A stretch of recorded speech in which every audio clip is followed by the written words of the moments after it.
గురువుగారు మంచి మాటలు చాలామంది చెప్తుంటారు. బట్ వాళ్ళు చెప్పే మాటలు ఇక్కడికే పరిమితం అవుతున్నాయి. బట్ మీరు చెప్పే మాటలు మైండ్‌లోకి వెళ్తున్నాయి. అలాగే గుండెల్లోకి వెళ్తున్నాయి.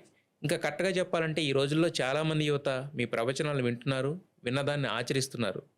అంటే మీ ప్రవచనాల వలన వాళ్ళని ప్రభావితం చేయాలనేది అంటే దీనికేమన్నా రూల్ పెట్టుకున్నారా? లేకపోతే దీనికేమన్నా సీక్రెట్ ఉందా? ఎలా సాధ్యపడుతుందది మీకు? నాకు అసలు సీక్రెట్ అనేది నాకు జీవితంలోనే నాకు నచ్చదు.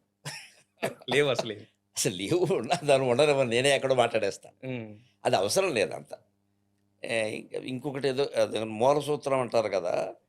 ఒకటి వాళ్ళకి హృదయానికి స్పృశించేలాగా ఎవరినైనా హృదయాన్ని ఏది స్పృశిస్తుందండి? ఇప్పుడు ఇజ్రాయెల్ యుద్ధం జరుగుతోంది. మీ హృదయాన్ని అది స్పృశించదు. హ్మ్. మహా అయితే ఏమిటిది అనుకుంటాం.